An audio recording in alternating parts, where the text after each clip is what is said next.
đăng ký theo dõi kênh để xem thêm nhiều video mới hơn, giúp mình đạt 1000 subscribe nhé.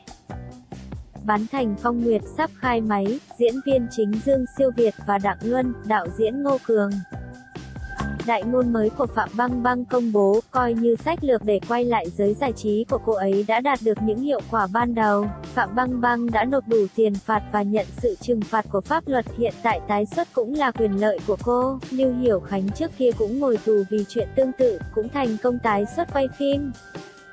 Mới đây, Dương Tử đã chụp bộ ảnh quảng cáo cho một thương hiệu thời trang, gây chú ý với hai sắc thái đối lập cá tính và nữ tính. Thế nhưng trái với kỳ vọng, Dương Tử trong bộ ảnh mới này lại bị chê là quá quê mùa, gương mặt cứng đờ và cách tạo dáng hạn chế. Trong đa phần những bức hình, Dương Tử vẫn giữ nguyên gương mặt lạnh lùng không biểu cảm, cách tạo dáng đơn giản và không tạo được bất cứ điểm nhấn gì. Nữ diễn viên cũng có một số bức hình thay đổi bằng cách mỉm cười, thế nhưng lại quá gượng gạo khiến cho netizen cũng phải lắc đầu chán nản.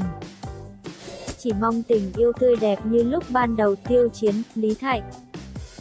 Vận khí của Tống Uy Long năm nay khá tốt, tuy diễn xuất không được công nhận nhưng dự án Trương Công Án là một miếng bánh ngon, chỉ cần cậu ấy biểu hiện tốt chắc chắn con đường sau này sẽ rộng mở hơn. Ngày 27 tháng 8 sinh nhật Hứa Giai Kỳ, The Night, một trạm tỷ tặng cho cô nàng chiếc túi Hermes Kelly 28 bị cư dân mạng bóc là tặng hàng fake, ngay cả bill mua hàng cũng làm giả. Bắc Triệt Nam Viên của đạo diễn Phùng Tiểu Cương, biên kịch Trần Bình, diễn viên Trịnh Sảng, Lam Doanh Oánh, Kim Thần, Vương Lạc Đan, Suyết Ni, Lý Quang Khiết, Dương Húc Văn, Trịnh Nghiệp Thành. Ngoài ra còn có lão hí cốt như Từ Phàm, Chu Thời Mậu, Lưu Hiểu Khánh cũng tham gia, không theo phiên vị. Tên thật của Thành Nghị là Phó Thi Kỳ, sau đổi tên thành Thành Nghị là muốn thay đổi vận khí. Trần Giao mặc dù không phải là nghệ sĩ mà Đường Nhân chủ lực nâng đỡ, thế nhưng sau lưng cô ấy cũng có kim chủ này có đầu tư Hạo Y Hành, vì thế nên Trần Giao được rất nhiều lợi ích trong bộ phim này. Gần đây phim đã quay đến nội dung kết cục, phía bên Trần Giao thêm kịch bản cho mình 2 trang giấy, phía Trần Giao thêm đất diễn rất đáng sợ, hai nam chính đều không dám nói gì. Đề tài tình chị em hiện tại rất nổi tiếng, gần đây bộ phim remake từ phim Hàn Chị Đẹp Mua Cơm Cho Tôi, đưa kịch bản cho Dương Mịch, đoàn đội Dương Mịch rất nguyện ý tiếp xúc phim đề tài tình chị em. Nam chính đang đàm phán với Lưu Hạo Nhiên, trước mắt bên phía đoàn phim đã tung ra thủy quân buộc chặt Dương Mịch và Lưu Hạo Nhiên để xào nhiệt độ cho phim, hai bên đều chưa ký kết. Na Chát và Lý Hiện đã tiếp xúc, người đàn ông bước ra từ ngọn lửa từ rất lâu nhưng vì vấn đề lịch trình không sắp xếp được nên vốn dĩ Na Chát định từ chối, nhưng phía Lý Hiện không muốn đổi nữ chính nên đặc biệt sắp xếp lịch trình chờ cô ấy.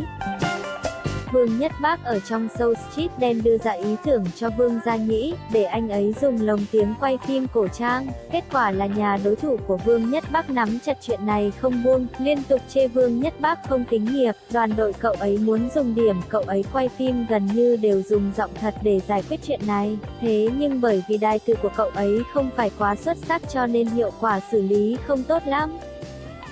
Ngô Thư Hân rất muốn hợp tác cùng Trương Tân Thành, còn để đoàn đội chủ động liên hệ với kịch bản mà Trương Tân Thành đang tiếp xúc.